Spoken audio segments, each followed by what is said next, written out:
In today's video, I'm going to teach you how to add a non-standard folder to your OneDrive sync or backup job 5 minutes. By the end, you'll be able to include any local folder in your OneDrive sync, even if it isn't inside your default OneDrive directory. Let's start with the quick approach. Open File Explorer and locate the folder on your computer that you want OneDrive to back up. In a second File Explorer window, open your OneDrive folder, the one that already syncs to the cloud. Now simply drag that local folder and drop it into your OneDrive folder. This moves the folder into OneDrive's directory, and OneDrive will begin syncing it automatically. This is fast and works great if you're okay with the folder living inside OneDrive from now on. If you want to keep the folder exactly where it is on your drive, the workaround is to use a symbolic link.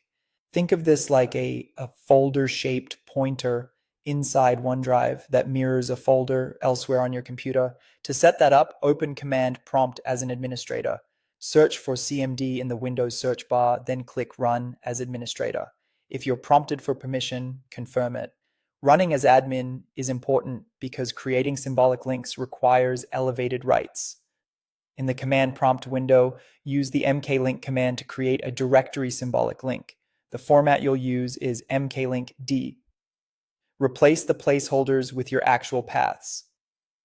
The first set of quotes is the new link you're creating inside your OneDrive folder, and the second set of quotes is the real folder you want to sync from its current location. Always keep the quotes if your paths include spaces to avoid errors. For example, you might create a link named OneDrive plus projects that points to a folder like C+/data plus projects. After you press enter, you should see a confirmation that the symbolic link was created. OneDrive will treat that new link inside its folder as if the original files were there, and it will start syncing the contents without physically moving them. If you get an error, double check that the link name you chose doesn't already exist in your OneDrive folder. Confirm that the local folder path is correct, and make sure you opened Command Prompt as an administrator. Also remember that the space in your cloud account must be sufficient for the folder you're adding, and that will work. You now have two reliable ways to include non-standard folders in your OneDrive sync. Move the folder into OneDrive for the quickest setup, or use a symbolic link to keep your folder right where it is, while still getting a full backup to the cloud.